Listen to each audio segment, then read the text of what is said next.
Buenas tardes, estimados seguidores, amigos, abogados, estudiantes de Derecho, a este nuevo e interesante conversatorio en el que tenemos un invitado especial, el licenciado Sergio Jauría. Él es abogado litigante y notario en Guatemala, en la ciudad capital. Es un honor para mí darle la bienvenida. También es docente universitario de la carrera de Derecho Notarial. Es una carrera que se sigue en la universidad y se obtiene una titulación de notario, de abogado, de licenciado. Es un placer para mí darle la más cordial bienvenida, licenciado Sergio. Es suya la pantalla para este interesante conversatorio internacional. No sin antes recordarles a todas las personas que se están uniendo a este conversatorio que las preguntas las pueden realizar vía mensajes, vía comentarios, y las mismas serán asueltas al final del mismo conforme lo vayamos analizando y desarrollando este conversatorio. Licenciado Sergio, es suya la pantalla. Bienvenido. Buenas tardes en Guatemala. Buenas tardes, licenciado Val Arellano. Es un honor, es un gusto y un privilegio estar acá con ustedes compartiendo. Vamos, pues, en mi caso, la manera de exposición trato de hacerla un poco amena, utilizando términos básicos, situaciones que nosotros quizás ya hemos conocido. La ventaja que tenemos en cuanto al derecho que conocemos, pues es el mismo corte notarial, que es similar. La mayoría de términos pues solo varían en cuanto a la posición que han adoptado nuestros gobiernos, sobre todo en las leyes que se han ido creando, y pues en ese sentido vamos a tratar de hacerlo, vamos a tratar de hacer una conferencia amena, sencilla, y que al final pues nos pueda producir pues ciertos efectos donde nosotros podamos tener y enriquecer nuestros conocimientos. Entonces voy a compartirles con el permiso de ustedes. Por favor, por favor. Ya está compartiendo, Sergio. Ok, gracias.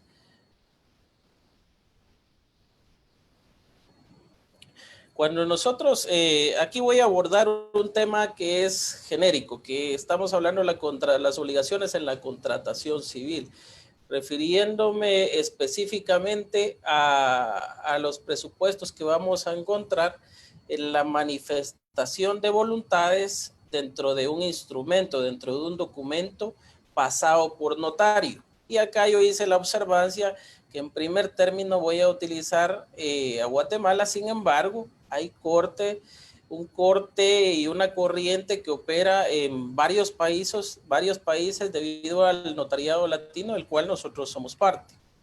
Entonces vamos a ver este pequeño dibujo, esta pequeña gráfica donde vemos al notario. Vamos a tomar en este caso pues a un vendedor y a un comprador, y a partir de acá nosotros empezamos a entender la primer base para poder adjudicar los términos contractuales, es decir, empezar a entender lo que son las obligaciones contractuales. ¿Qué es lo importante acá? Vemos la importancia del notario y por eso está ubicado en el centro.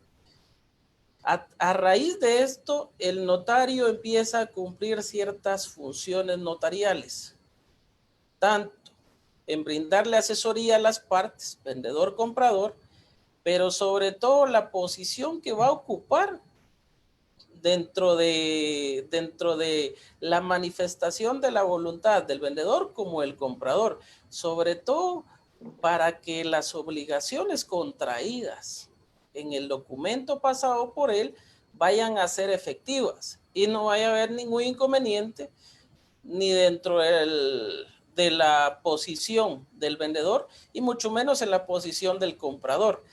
Bajo este, bajo este pequeño dibujo podemos nosotros evidenciar la confianza que tanto vendedor como comprador pueden manifestar en relación al notario. ¿Por qué motivo?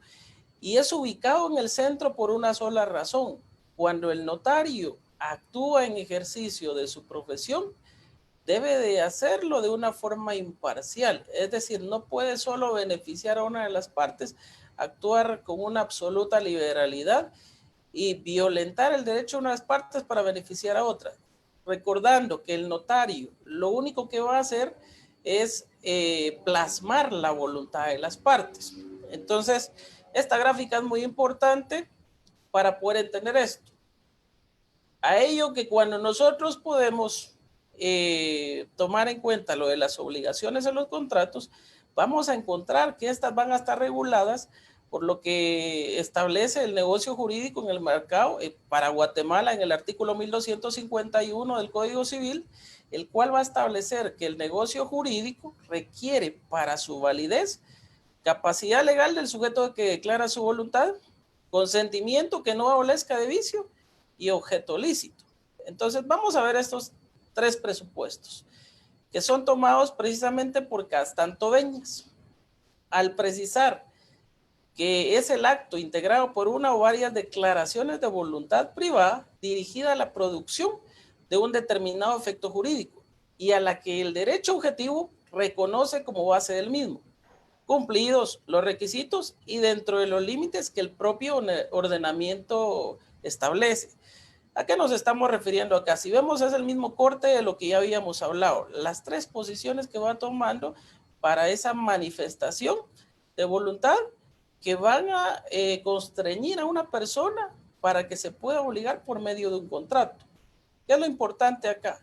En Guatemala estos tres artículos son básicos. Toda obligación resultante de un acto, una declaración de voluntad, va a consistir en dar, hacer o no alguna cosa.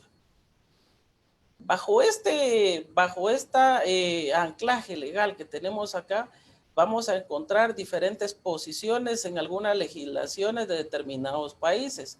Que inclusive estaba yo notando que inclusive Ecuador sustenta también su base sobre la manifestación en cuanto a obligarse a alguien sobre una posición en dar, hacer o no hacer alguna cosa. Y esto pues es un poco más en relación al objeto del contrato, es decir, a la posición en que se va a manifestar la voluntad. Y el artículo 1517 del mismo ordenamiento legal va a indicar que hay contrato cuando dos o más personas convienen en crear, modificar o extinguir una obligación. Y tal como ya lo vimos anteriormente, esa obligación va a consistir en dar, hacer o no hacer. Y esto va a estar manifestado dentro de un instrumento, de un documento notarial pasado por notario. El artículo 1518 de la misma norma jurídica del Código Civil va a establecer que los contratos se perfeccionan por el simple consentimiento de las partes y hace una excepción cuando la ley va a determinar la formalidad como requisito esencial para su validez. ¿Por qué yo dejé esto puesto acá? Es muy importante porque no es solo el hecho de que el notario vaya a plasmar la voluntad en un contrato. De hecho, el notario cumple una función muy importante que es una función creadora. El notario, en su función creadora, va a utilizar, a hacer uso de la técnica notarial, de sus conocimientos, y esto los va a plasmar dentro de un documento. Pero ¿cuál es el objeto de que el notario haga uso de una técnica notarial, de que el notario utilice la norma jurídica, utilice sus conocimientos para poder plasmar la voluntad de las partes? Y acá el 1018 pues nos va a dar a nosotros la salida, que es el perfeccionamiento del contrato, es decir, que ese contrato vaya a trasladar, vaya a cumplir los presupuestos para el cual fue creado, vaya a producir los efectos jurídicos esperados por las partes. ¿Por qué motivo? Ya vamos a ver más adelante los inconvenientes que se pueden tener cuando efectivamente el perfeccionamiento, si dado caso se diera, o no cumple los presupuestos esperados por las partes, o va a exteriorizar en el mundo presupuestos no esperados y que al final pues van a redundar en una responsabilidad por parte del mismo notario. Entonces acá podemos ver aclarando nuestras posiciones sobre la misma obligación. Una obligación de dar puede ser, consistir en la entrega de una casa, la entrega de un vehículo, la entrega de un arma, la entrega de diferentes objetos que al final van a consistir en que cuando las partes se van a poner de acuerdo, por ejemplo, en el caso de una compra-venta, una de ellas va a tener la obligación de entregar el objeto, de entregar la cosa. Y a esto, pues, es muy importante entender que cuando nos referimos a esto, no solo entregar cualquier cosa, sino es el hecho de que debe ser un bien tomado por nuestra legislación, y en algunas legislaciones que también tienen el mismo corte, se puede entender que bien va a ser una cosa que es o puede ser objeto de apropiación, es decir, que esté en el mundo del comercio. Entonces va a entregar un bien que está plasmado, cuya obligación va a estar plasmada dentro de un contrato. Y desde acá, pues vamos nosotros a ir amarrando la teoría de la causalidad. Muy importante y algo que vamos a ver en las siguientes gráficas. Una obligación de hacer. Entonces ya vimos de dar y ahora es una obligación de hacer. ¿Por qué es muy importante esto? Acá vamos a nosotros a encontrarnos que entre una obligación de hacer, por ejemplo, un contrato de obra o inclusive, veamos en el caso de este círculo de conferencias que se vienen dando a nivel internacional. Si yo me obligara a dar ciertas conferencias en determinado tiempo por medio de un contrato, eso es una obligación de hacer. Yo tengo la obligación de conectarme, la obligación de dar las conferencias, porque eso está dentro de un contrato, está formalizado dentro de un contrato. Las obligaciones de no hacer. ¿Por qué es importante entender el hecho de las obligaciones de no hacer? Y esto viene en diferentes países, por el mismo detalle de que la persona está sujeta a un derecho de propiedad. Para el caso de Guatemala, dentro del artículo 39 nos va a dar a nosotros la posibilidad del derecho de propiedad privada, el cual no solo va a garantizarla, sino que también nos va a precisar sobre el hecho de que ésta va a permanecer dentro de los límites que señala la misma ley, siempre y cuando pues no violente el derecho de propiedad ajena. Y como pueden ustedes darse cuenta en este dibujo, a manera de ilustración, ven que la construcción que se hizo pues es del todo peligrosa, quizás por los materiales, y pueden ver que la parte de arriba está cayendo, poniendo en peligro no solo a las personas que pasan por ahí, sino también a propiedades ajenas. Entonces, al final, la obligación de no hacer está puesta precisamente por eso, cuya convencionalidad opera con la misma intención de realizar aquello que se ha obligado a la persona a no hacer, una obra peligrosa o inclusive alterar ciertos derechos de determinada persona. En ese sentido, ya nosotros vamos a estacionarnos a lo que se refiere las obligaciones que van a estar dentro del mismo contrato. Y desde acá nosotros empezamos a ver dos posiciones. No solo las obligaciones que van a nacer del contrato, es decir, las obligaciones que nacen para las partes y las obligaciones que nacen para el notario.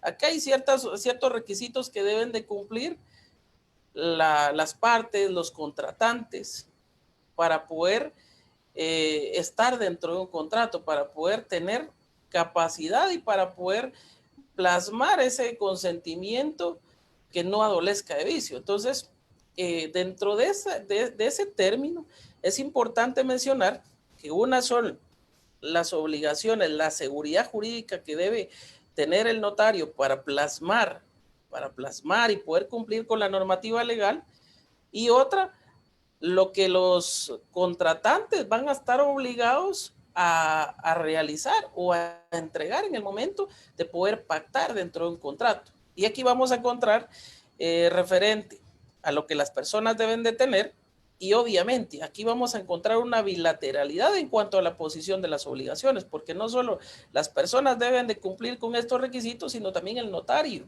Antes de plasmar la voluntad de cada una de las partes, debe de verificar estas situaciones que están precisamente dentro de nuestra normativa legal. Y a esto, pues, vamos a encontrar la capacidad legal del sujeto que declara su voluntad. A este aspecto, nuestra posición legal pues va a determinar una capacidad de goce y una capacidad de ejercicio. La capacidad de goce, reentendida dentro de los menores de edad, de 0 a, veámoslo así, a segundo menos 18 años, y la capacidad de ejercicio de 18 años en adelante. A eso se refiere la capacidad. ¿Qué sucede en cuanto a que ese presupuesto no se llegue a cumplir a la mayoría de edad? Veámoslo así, alguien que tiene una capacidad de goce y de pronto cumple la mayoría de edad y por problemas mentales que le permiten tener un conocimiento sobre el mundo exterior o poder, veamos así, expresarse de manera indubitable, pues obviamente esa persona puede hacer que esté enmarcada dentro de una incapacidad para poder contratar. Y en este caso, pues esa persona no tiene capacidad legal, pese a cumplir la mayoría de edad, para poder contratar. Y acá la capacidad también referida no solo a la persona individual, sino también referida al tipo de persona. Y vamos a encontrar que referente a esto, nuestro ordenamiento jurídico nos va a dar dos posiciones: persona individual, que es toda persona civilmente capaz, que tiene la mayoría de edad, que está en sus plenas facultades mentales, y las personas jurídicas, que son aquellos grupos constituidos precisamente y que la ley lo reconoce como tal. Y frente a esto, pues, una persona jurídica que desee contratar, ya sea trasladando algún tipo de derecho, ella debe de tener, o el representante de estas personas jurídicas deben de contar con la representación adecuada, con los documentos para poder representar a la persona que tienen como tal, valga la redundancia. Veamos el caso de las asociaciones civiles.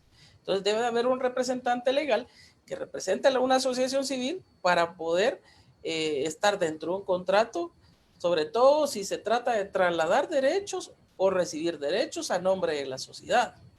Consentimiento que no adolezca de vicio. Y en este grupo vamos a enmarcar algunas situaciones por las cuales son atacados la mayoría de contratos. Veamos ciertas situaciones que pues van a afectar el ejercicio, el libre ejercicio de la voluntad de cada persona. Si la persona es obligada a plasmar su voluntad, y otra de las situaciones que incluso podrían cuadrar dentro del consentimiento que no adolezca de vicio. En Guatemala es muy importante denotar que el idioma oficial es el idioma español, y pese a ser un país multilingüe y pluricultural, acá el idioma español rige sobre la mayoría de contratos. ¿Qué quiere decir esto? Que si la persona no habla el idioma español, nuestra ley ya nos da a nosotros el detalle y nos da la obligación de que ésta comparezca con un intérprete que obviamente no va a ser el notario, para que ese contrato vaya a tener validez y no vaya a ser atacado precisamente por ese consentimiento que no adolezca de vicio, porque el detalle es si uno de los comparecientes no llegare a hablar el idioma español. Y en ese sentido, pues, el notario debe cumplir con una función preventiva para evitar que el documento notarial vaya a ser atacado o pueda ser atacado en el futuro precisamente por ese inconveniente. Objeto lícito.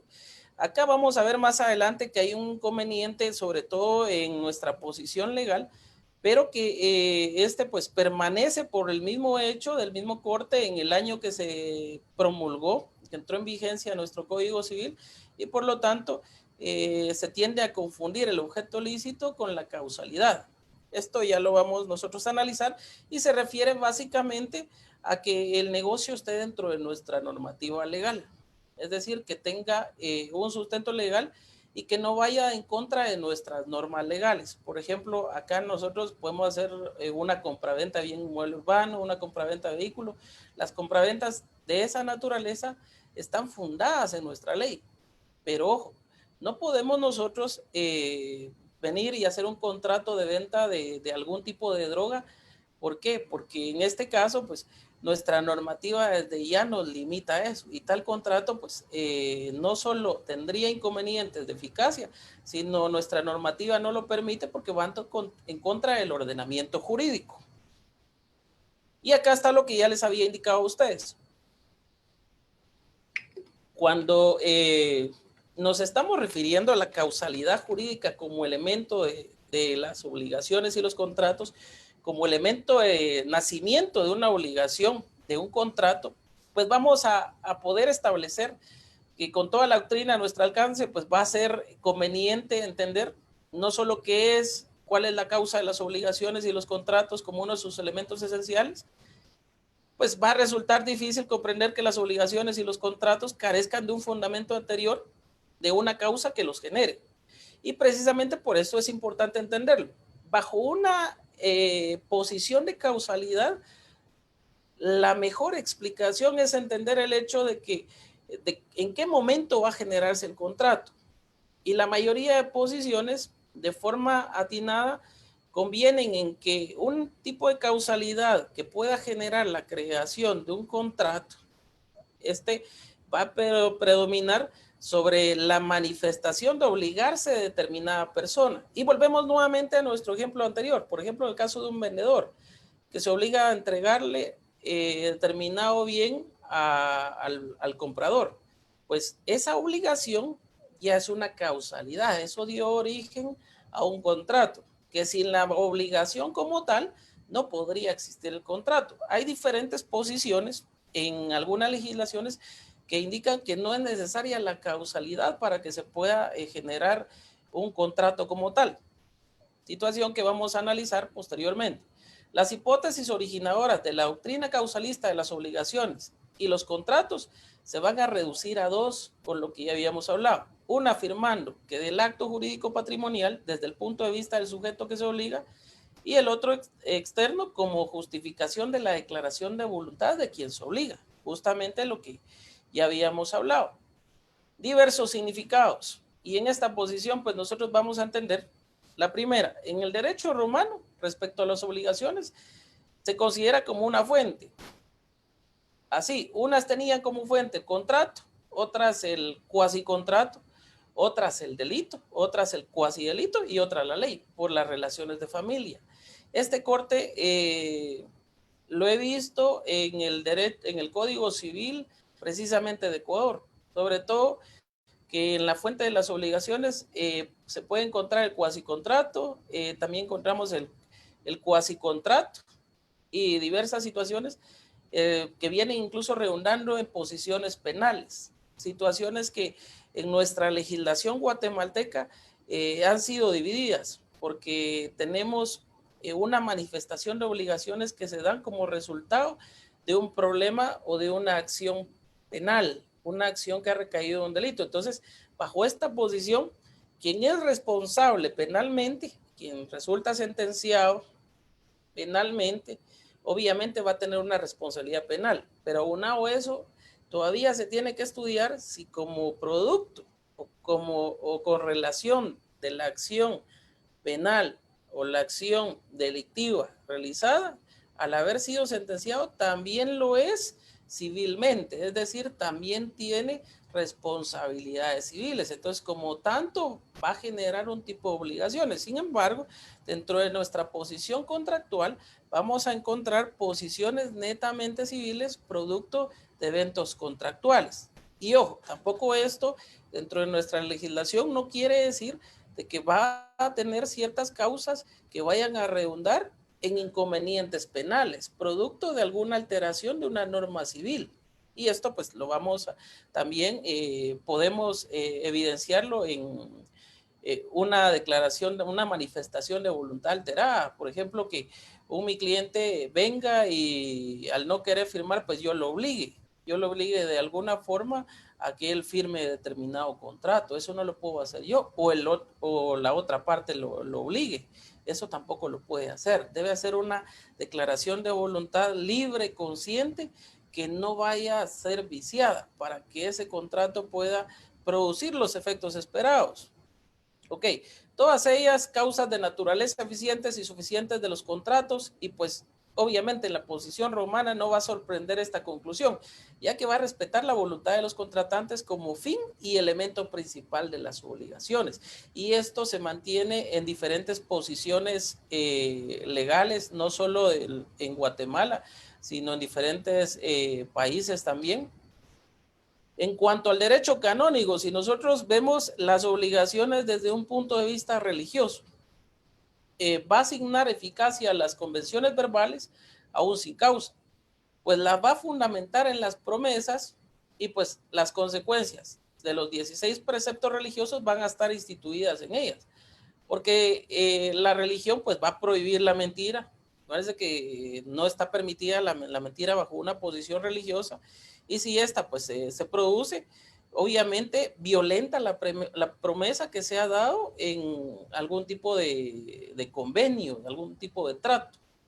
Entonces, faltaba la causa correspondiente o el fin de los contratos, siendo esta concepción la que da forma a la idea de la causa final de las obligaciones y los contratos. Pues se va a estimar que la obligación de una de las partes es la causa fundamental que origina la obligación de la otra. Y acá vamos viendo enmarcada desde ya la base causalista de lo que son las obligaciones dentro del evento contractual. Es decir, yo me obligo desde ese momento, si la otra parte pues va a aceptar también y aceptar esa obligación, pues ya se va a dar una teoría causalista y una teoría que va a producir y va a generar una obligación, un contrato como tal. En el Código Civil francés, y acá sí quiero pues enmarcar esto, este es un corte que se ha mantenido en algunas legislaciones. De hecho, si no estoy mal, una posición mantenida en el Código Civil ecuatoriano es parte de precisamente el jurista Bello, que sigue parte de esta corriente. Entonces, se va a introducir por primera vez al estilo moderno la causa como elemento esencial de los contratos y daba lugar precisamente a la nulidad de aquellas obligaciones. Más adelante vamos a estudiar esto ya con un corte actual. Daba lugar a la nulidad de aquellas obligaciones o contratos en que faltara la causa o existiera error. Y acá vamos viendo la posición también, como ven es un corte francés, y dentro de nuestra legislación guatemalteca desde ya vamos viendo eso. Nosotros también tenemos precisamente esto, el error, cuando existe error en el contrato. Cuando hay un problema en el consentimiento no es libre. Y si bien es cierto que el derecho francés es el fundamento de la teoría moderna de la causa, en el sentido de referir la obligación de cada una de las partes con relación a la otra, el estilo del derecho canónico debe considerarse que tal causa queda dentro del concepto del objeto lícito o ilícito, que es lo que vamos a evidenciar nosotros en nuestra legislación como notarios guatemaltecos, y consecuentemente como fuente de las obligaciones convencionales y la ley que las crea.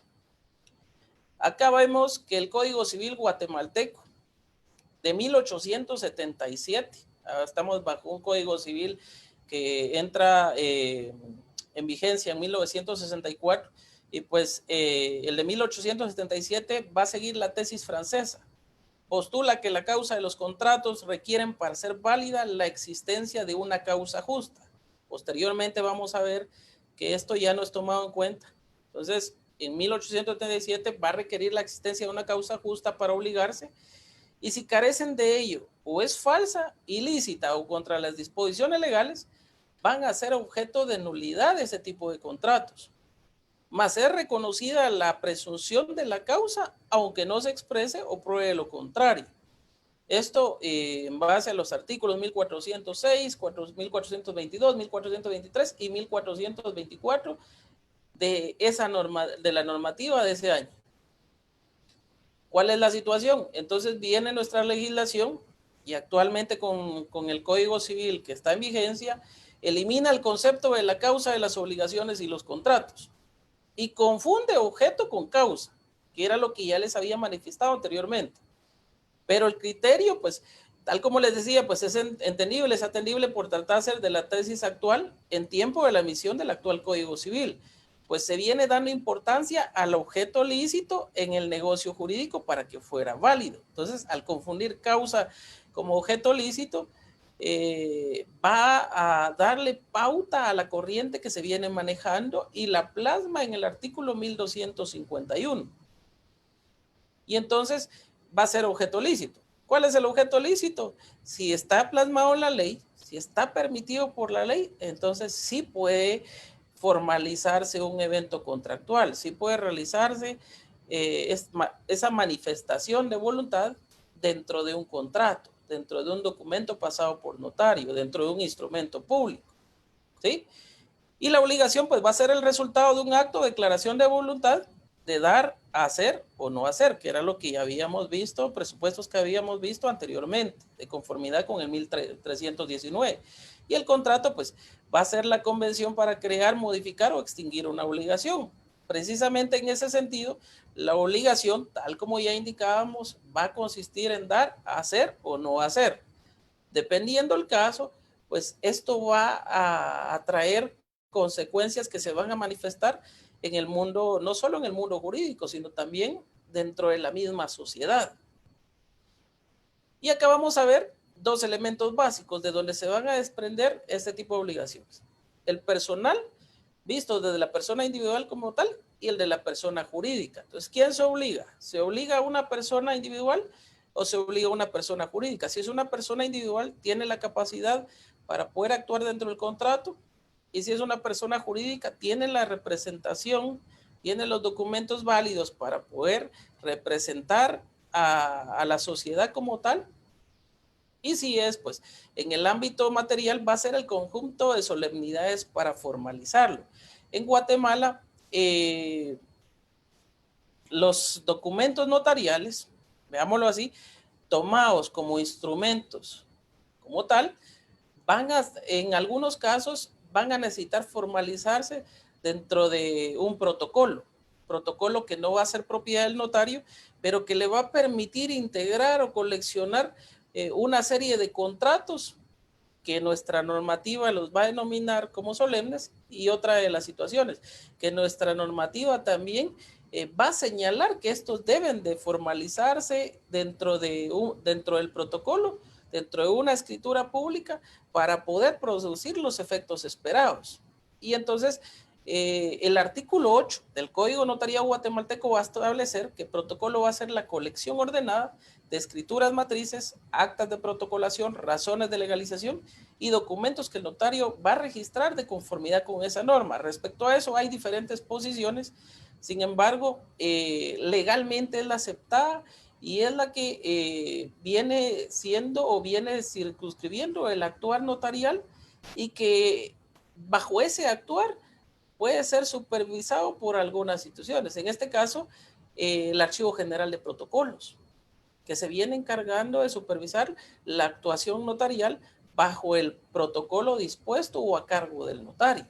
Entonces, situaciones que debemos considerar al momento de la contratación en la legislación guatemalteca. Bajo esta ponencia, el contrato es consecuencia del negocio jurídico. Y cuando entendemos nosotros negocio jurídico, vamos a entender un trato, un acuerdo de dos o más personas, y pues sometido a consideración del notario, el cual va a principiar con la apreciación de los hechos y el derecho al formalizarse de la voluntad de las partes. Y acá podemos ver cierta obligación del notario. El notario debe apreciar los hechos, pero también debe valorar el derecho para poder plasmar esa voluntad. Obviamente en el instrumento faccionado por notario, en el documento notarial. A este precepto del 1593 del Código Civil va a expresar que cuando los términos o conceptos del contrato son claros y no dejan lugar a dudas sobre la intención de los contratantes, estará el sentido literal de sus cláusulas. Y aquí vamos viendo la interpretación que ya se le va dando cuando un contrato ya es puesto de manifiesto, cuando un documento notarial es puesto de manifiesto. Es decir, ya está realizado. ¿Qué sucede? Y yo siempre me he figurado, inclusive en algunas posiciones, he visto algunos contratos panameños. Y pues se ha dejado mucho a discusión esto en diferentes posiciones de varios países. ¿Por qué motivo? Porque deben ir espacios en blanco, no deben ir espacios en blanco.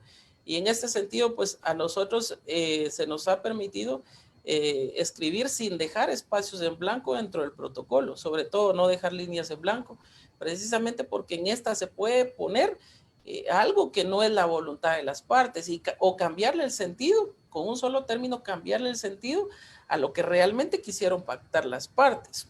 Y es muy interesante, ¿por qué motivo? Porque cuando nosotros estudiamos nuestra legislación podemos entender que bajo el artículo 1593 de nuestro Código Civil va a expresar que cuando los términos o conceptos del contrato son claros, pues obviamente no vamos a entenderlos de otra forma, sino se van a entender tal como fueron escritos, tal como fue plasmada la voluntad de los contratantes. Y acá vamos a otra situación. Si las palabras fueran diferentes o contrarias a la intención evidente de los contratantes, van a prevalecer estas sobre aquellas. Es decir, lo que las palabras, lo que el sentido literal trata de expresar. Y aquí vemos el inconveniente. ¿Qué sucede si el profesional, dentro de su función notarial, no plasmó de forma correcta, no utilizó una técnica notarial apropiada, la redacción era confusa? Nos crearía inconveniente para que este documento pueda producir efectos en el mundo jurídico, dentro de la misma sociedad, que pueda producir los efectos esperados. ¿Por qué? Porque aunque la intención haya sido otra, se va a estar dispuesto a lo que ya está plasmado en el documento notarial. El 1594 va a establecer, en este caso, y sí quiero hacer mención de eso, que por muy generales que sean los términos en que aparezca redactado el contrato, no debería de entenderse comprendidos en él cosas distintas o casos diferentes de aquellos sobre lo que los interesados se propusieron contratar, que es específicamente lo que ya les he manifestado.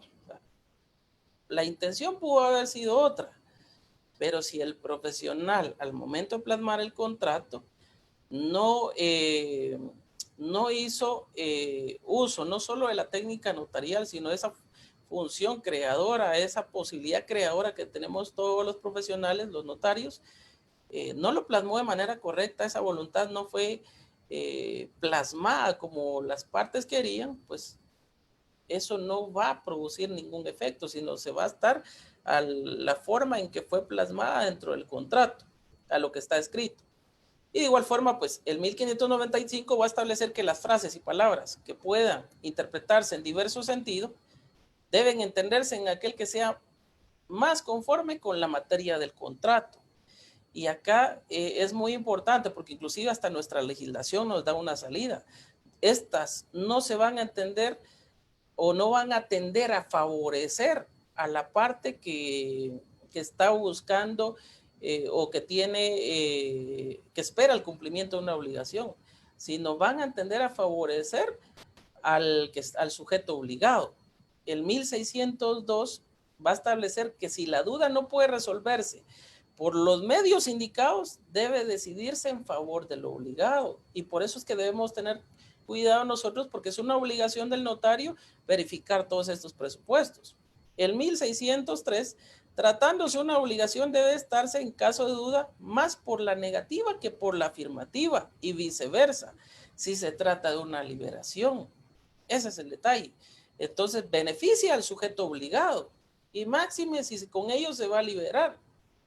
Entonces, bajo ese presupuesto, debemos entender que el notario debe cumplir su función a cabalidad. La legislación notarial guatemalteca no va a imponer una división, y ojo, no va a imponer una división de las partes de que consta un instrumento público. Es decir, no le va a decir el notario, en esta parte va a colocar tales datos, en la otra parte no, sino solo va a señalar los requisitos que debe contener esencial y especialmente. Acá es donde el notario hace alarde de su función creadora y ordena esos requisitos de tal forma que veámoslo así, al amparo de una técnica notarial pueda ser claro, conciso y conceso dentro de un documento pasado por él, en un documento que plasme realmente la voluntad de las partes, la intencionalidad que las partes tienen al momento de llegar a un trato, un acuerdo, un negocio jurídico.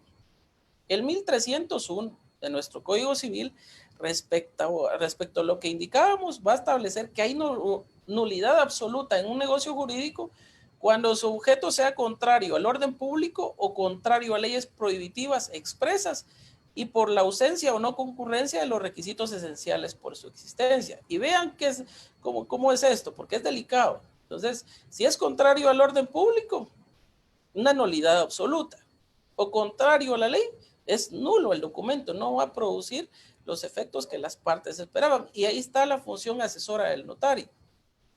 El 32 del Código Notariado también establece ciertas formalidades, que obviamente si lo anterior era en relación a los presupuestos, al objeto lícito, acá vamos a encontrar presupuestos formales que deben de llevar esos instrumentos, información necesaria para que ese documento realmente pueda obligar a alguien. No es solo que nazca la obligación, sino esa obligación debe ser determinada y determinable al sujeto que va a pactar, que va a estar dentro de un trato, un acuerdo con alguien más. Entonces, la omisión de las formalidades esenciales en los instrumentos públicos, para nosotros los guatemaltecos, da acción a la parte interesada para demandar su nulidad, siempre que se ejercite dentro del término de 4 años. Y aquí encontramos pues una prescripción. Dentro de las obligaciones notariales vamos a ver estas dos situaciones. Cuando hay una función notarial, el notario, y esto pues es entendible porque en diferentes legislaciones, en diferentes países, el notario debe cumplir con estos presupuestos, recibir la voluntad de las partes, poder asesorarle en relación al negocio que ellos quieren pactar, porque recuérdense que el profesional del derecho no son nuestros clientes desconocen esas posiciones. Y la persona obligada, el profesional obligado a poder asesorarles de una manera correcta, de una manera clara, y decirles cuál es el camino correcto para la manifestación de voluntad que desean plasmar, es el notario. Entonces debe asesorarles.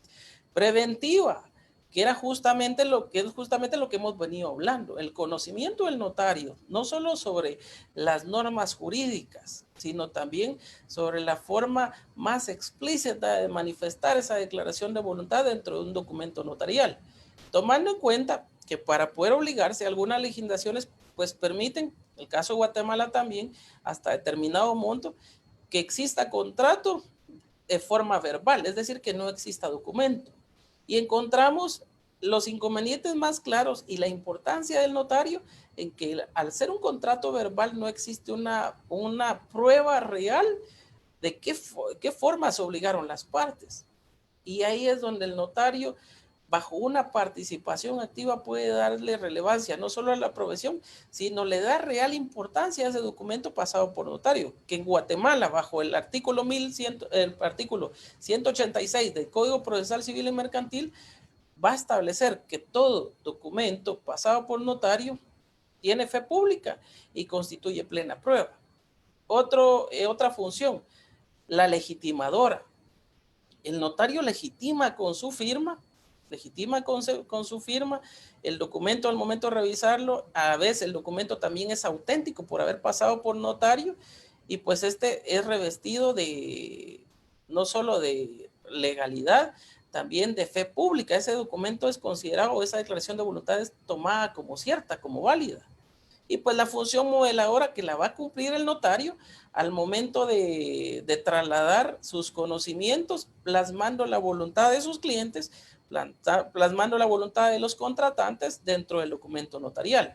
Y también una obligación del notario que va a redundar sobre el cumplimiento basado en las instituciones públicas, lo que las instituciones públicas requieren para que ese documento pueda producir ciertos efectos, como por ejemplo, en nuestro caso, una escritura de identificación de persona, pues debe pasar por el Registro Nacional de las Personas para que haya un principio de publicidad, para que eso se conozca.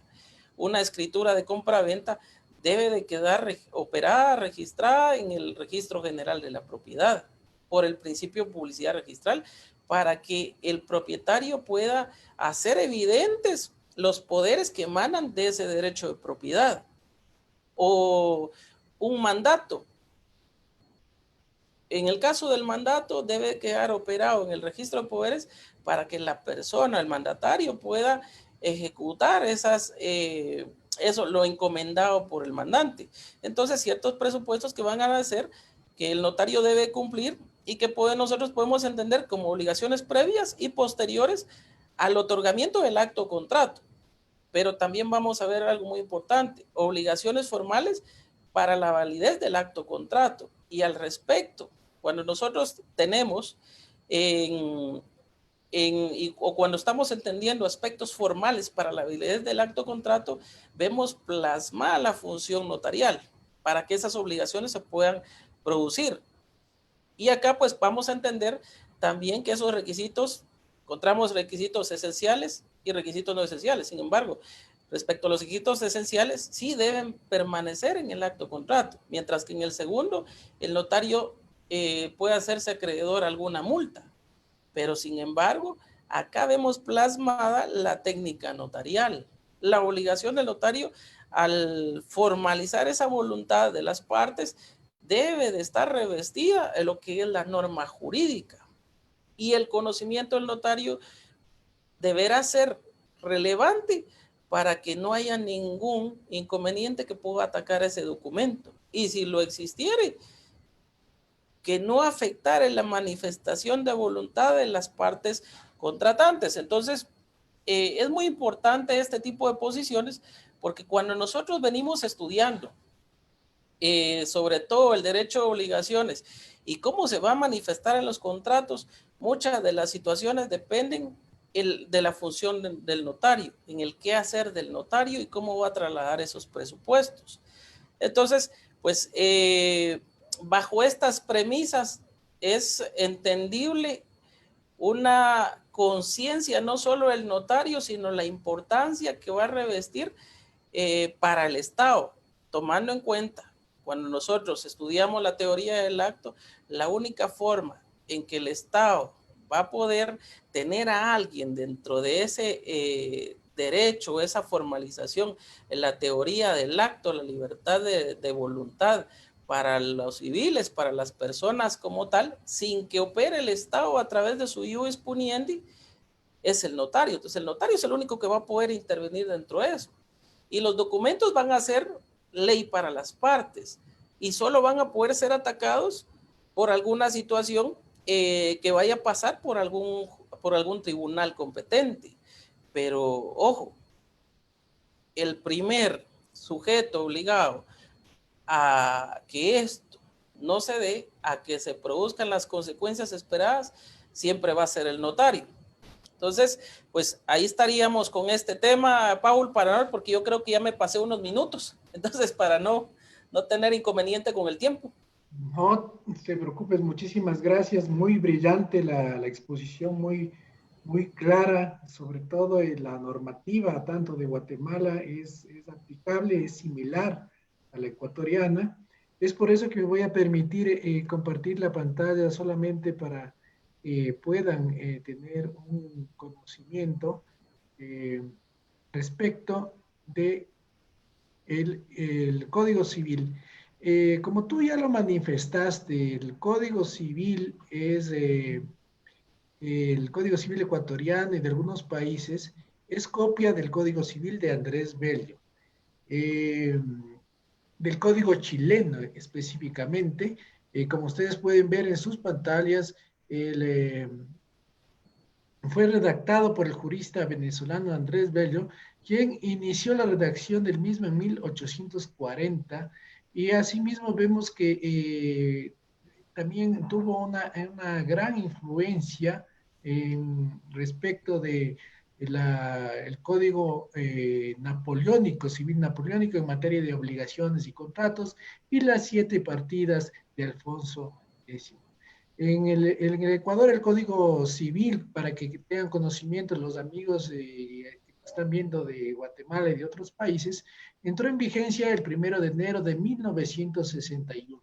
Y desde esa fecha ha tenido 2 codificaciones oficiales, la una en 1970 y la otra en el año 2005. A diferencia de su origen, el Código Civil chileno, el Código Civil ecuatoriano no tiene un título final que es de entrada en vigor, pero conserva el título preliminar y los 4 libros en forma idéntica en su estructura.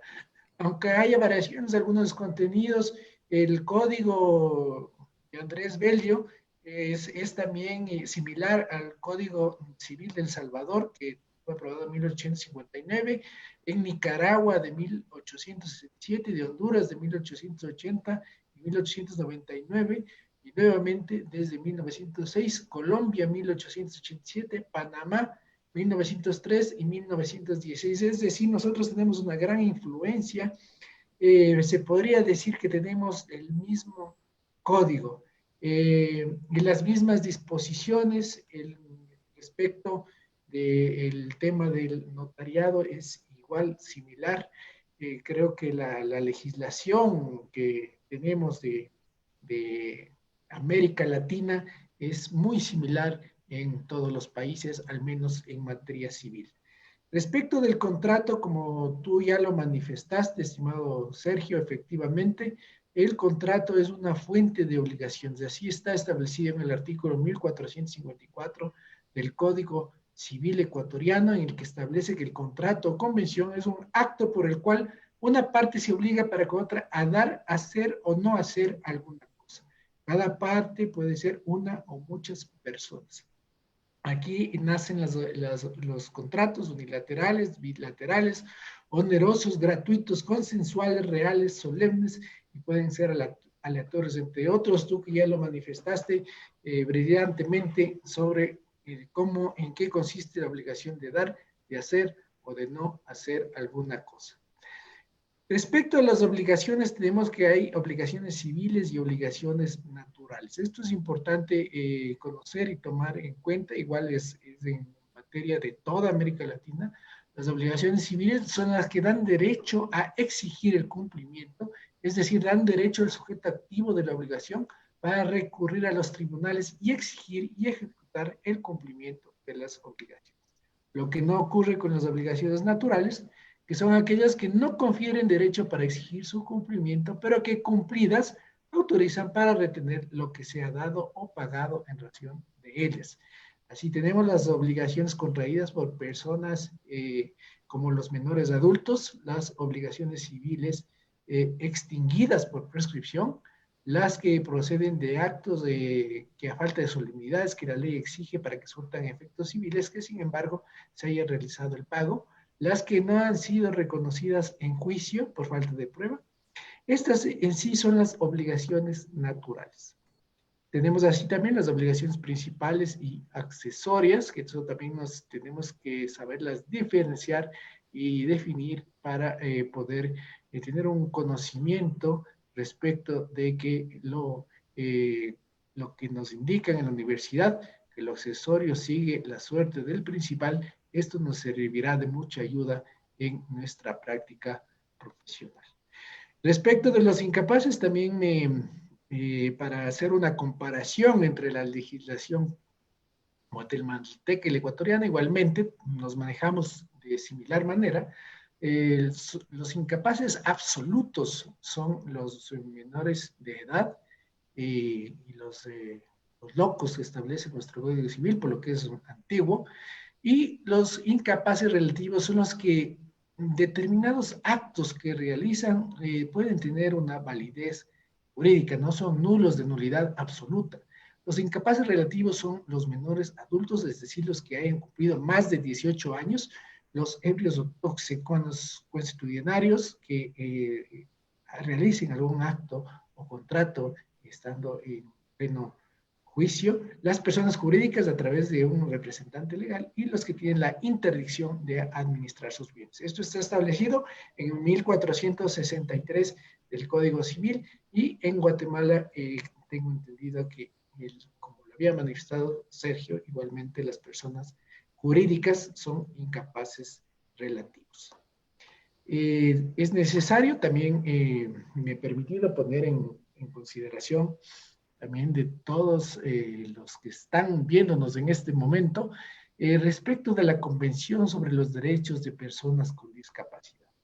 En nuestra legislación en el Ecuador, a pesar de que esta convención es internacional, se resolvió ratificar que las personas que tengan discapacidad física, auditiva, visual, intelectual y psicosocial son legalmente capaces para poder celebrar estos actos y contratos por sí solos, conforme lo dispuesto en los artículos 5, numerales 2, 3, 4 y 5 del artículo 12 de la Convención sobre los Derechos de Personas con Discapacidad. Es decir, el notario tiene la obligación de ayudar a la persona para que otorgue el acto o contrato sin discriminación. Es decir, si necesita de un intérprete, si necesita de una persona que maneje el lenguaje de señas, en fin, está obligado el notario de conformidad a esta convención a dar los apoyos necesarios para que la persona pueda normalmente ejercer y suscribir los actos y contratos sin discriminación alguna. El notario es el único que puede evaluar la capacidad de las personas. Asimismo, respecto a las personas con discapacidad, existe la exoneración en el pago de los servicios notariales, siempre y cuando le beneficie directamente a la persona con discapacidad, el pago será absolutamente cero, no pagarán nada. Lo que sí está prohibido es que las personas con discapacidad deseen o quieran asumir el pago del porcentaje que corresponde a los otros intervinientes. Esta convención es aplicable, digamos, a nivel de América Latina y es un desafío para el notariado latino el poder ayudar o dar los apoyos que sean necesarios a las personas con discapacidad. Para terminar, quiero invitarles para el día lunes, vamos a tener un webinar práctico de firma y archivo de documentos electrónicos. Como ustedes ya saben, ya entró en vigencia la resolución 0075 en la que 2020, en la que ya se habilitan 10 trámites, entre ellos la escritura pública de constitución de compañía, mediante vía electrónica de firma electrónica. Vamos a contar con el magíster Marco Díaz Torres, de representante de Arcotel, Patricia Silvana Almeida, directora de archivo de la Administración Pública de la Secretaría de la Presidencia de la República, quien ha sido una de las personas que ha incentivado el uso de la firma electrónica desde años anteriores y es una pionera en el tema del desarrollo de los archivos de documentos electrónicos. Asimismo, tendremos a Misael Fernández del Ministerio de Telecomunicaciones del Mintel y haremos en tiempo real una firma de un documento público o de una escritura pública. Ahora sí, una vez que hemos terminado con esta exposición, estimado Sergio, vamos ahora a proceder con las preguntas. Más te comento que son muchas felicitaciones y agradecimientos, saludos desde algunas partes de aquí del país de Ecuador. Y la pregunta que nos hace Marcelo Barahona, dice, una persona que hipoteque un bien inmueble que no es suyo, pero acompaña como habilitante un certificado de registro de la propiedad en el que indica que es propietario, pero no lo es, ¿existiría objeto ilícito? ¿Existiría la nulidad de la inscripción de este gravamen? Sí, estaba precisamente dándole lectura a la pregunta de Marcelo Barahona. Hay algo muy importante que notar acá. Por ejemplo, en Guatemala, el artículo 835 del Código Civil establece que solo puede hipotecar el que puede enajenar y únicamente puede ser hipotecados los bienes inmuebles que pueden ser enajenables. A esta posición es muy importante aclararle a Marcelo, incluso esta posición en cuanto a los derechos reales, conocida por todos y en ambos países, es muy importante tener el derecho para poder realizar determinada acción contractual. Es decir, si yo quiero hipotecar, debo tener el derecho de enajenación, tal como lo establece este artículo. Bajo esa posición, en primero, yo pensaría que no podría, porque yo incluso pienso que ahí se contradice porque indica que es propietario, pero no lo es. Entonces, si no lo es en los documentos, bajo el 835, no podría hipotecar. y pudiera darse incluso algún tipo de situación donde pudiera ponerse un bien de garantía que no es de él para la adquisición de determinada obligación, pero debe de contar con la autorización del propietario. Entonces, quizás yo no lo veo tanto en que sea un objeto ilícito, sino lo veo más que todo en que no tiene la representación para poder obligarse respecto al bien de un tercero. Entonces, ahí solo tendría que ordenar un poco más sus ideas, porque es algo, yo no voy a poder vender un vehículo que no es mío. Entonces, debo de tener yo la calidad necesaria para poder hacerlo. Y respecto a los derechos reales, pues los derechos reales ya nos marcan la senda para saber nosotros, no solo como notarios, qué se puede y qué no se puede hacer, ¿verdad? Así es. Y bueno, para completar también, el objeto ilícito sería si es que el bien, digamos, no está en el comercio. En este caso, lo que hablamos es que no es propiedad de esta persona. Entonces, tampoco no habría objeto ilícito. Lo que no sería procedente o no se podría es constituir la garantía del contrato de hipoteca por cuanto no le pertenece a la persona la que está constituyendo la garantía hipotecaria. Estimado Sergio, una consulta. ¿Cómo están llevando el tema de la pandemia en Guatemala? ¿Los notarios están atendiendo con normalidad? ¿Se han suspendido los servicios notariales o se atiende todo con normalidad? ¿Puedes contarnos cómo la están llevando en Guatemala, por favor, Sergio? Claro. En Guatemala pues se ha dado un efecto un poquito, veámoslo así, tipo dominó, lo que se ha dado en otros países.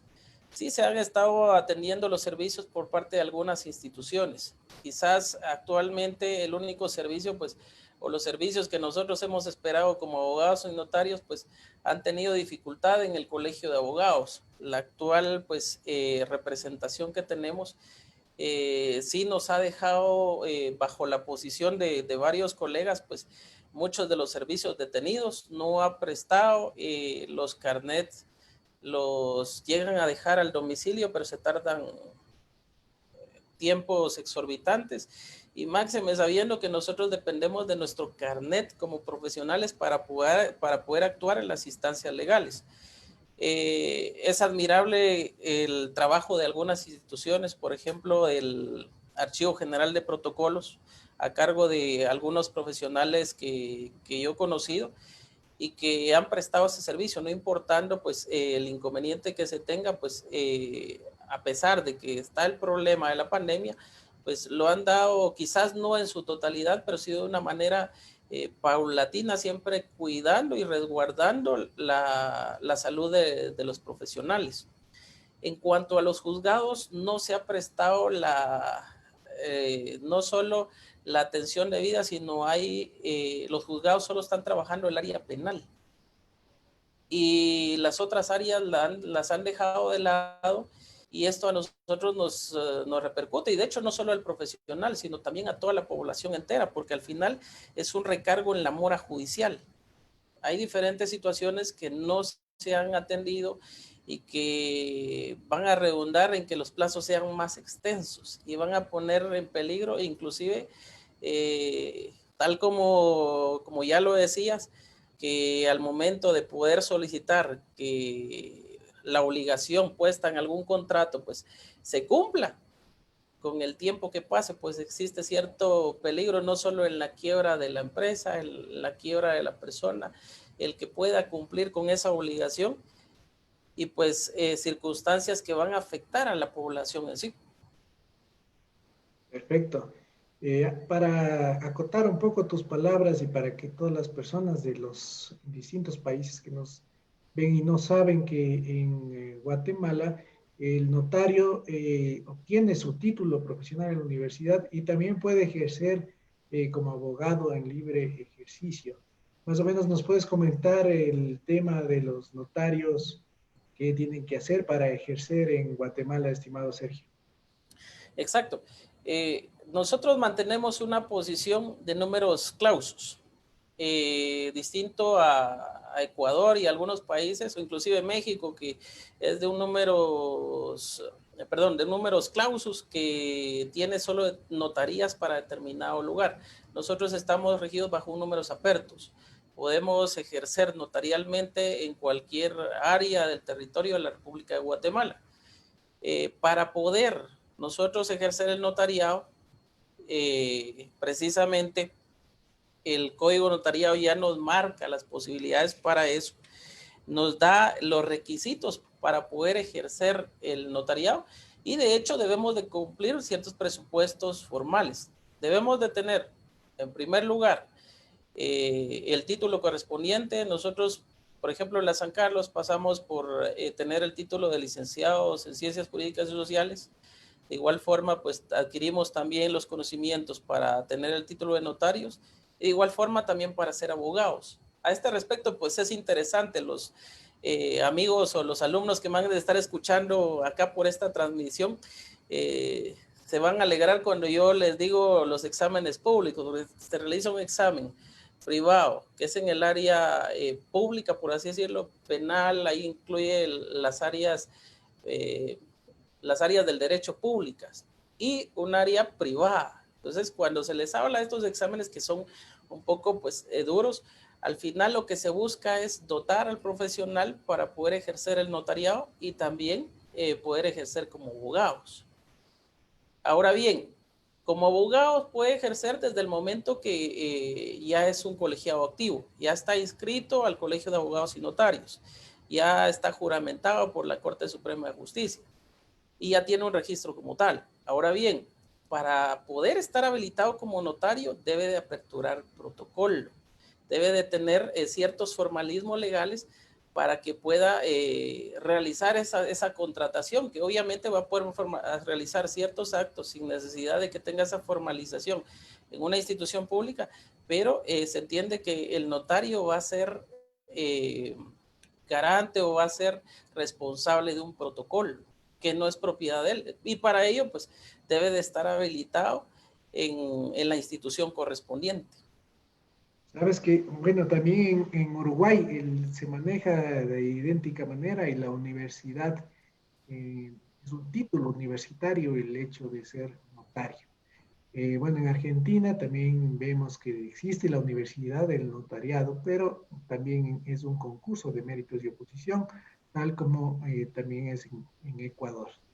Tenemos nosotros para conocimiento de las personas y de los estudiantes y los abogados guatemaltecos, el notario ecuatoriano tiene una duración establecida de 6 años, el periodo que puede ejercer como notario, tiene jurisdicción o ejerce su actividad dentro de un determinado cantón o de una ciudad. Por ejemplo, yo soy notario de la ciudad de Quito y solamente puedo ejercer dentro de la ciudad todos los actos o contratos que se realicen de las personas.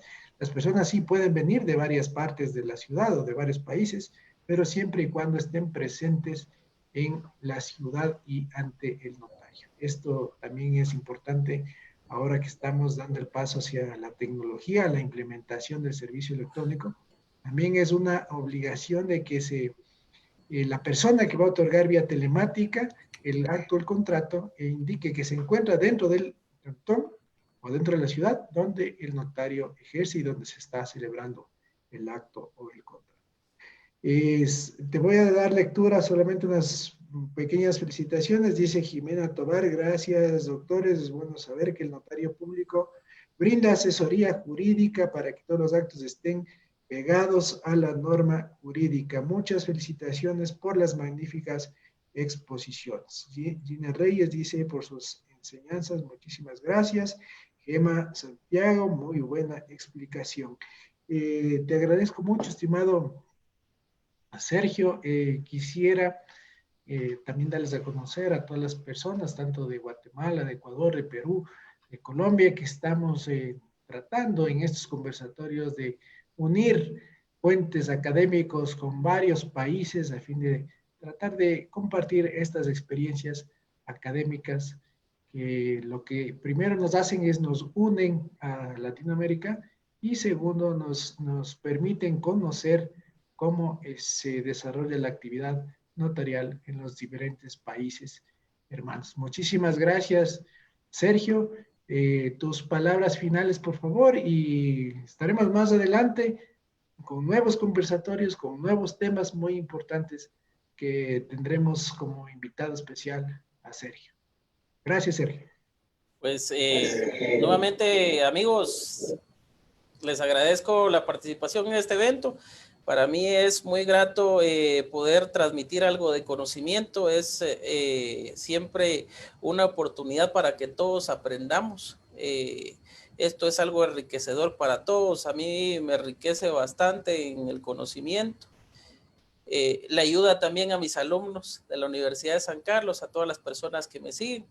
Y pues se trata de un win-win. Todos nos vamos apoyando con el conocimiento. Al final, pues todos ganamos. Esperemos que este pues no solo sea el primero, sino el principio de muchos conversatorios, de muchas conferencias que podamos trasladar, tratando de, pues, de traer a profesionales de varias dimensiones que manejen, que sean expertos en diferentes temas y que pues al final nos beneficien a todos. Entonces, pues les agradezco, Paul, te agradezco un montón la invitación. Estamos siempre para servirte, estamos para servirle a todos los amigos. Quedamos abiertos nuevamente a cualquier tipo de exposición y pues siempre manifestándote el interés y la idea por realizar un tipo de diplomado a nivel internacional que cuente con el aval de varias universidades y que al final pues también nos sirva a nosotros como récord de nuestra hoja de vida. Entonces, pues desde ya, muy amable, mil gracias y ahí estamos siempre a la orden. Muchísimas gracias, Sergio. Cuenta con ello. Un saludo a todas las personas y amigos de Guatemala que se han unido a esta transmisión, a todos los amigos de Ecuador y de todos los países que nos están viendo en este momento. Muchísimas gracias, un fuerte abrazo y hasta el día lunes.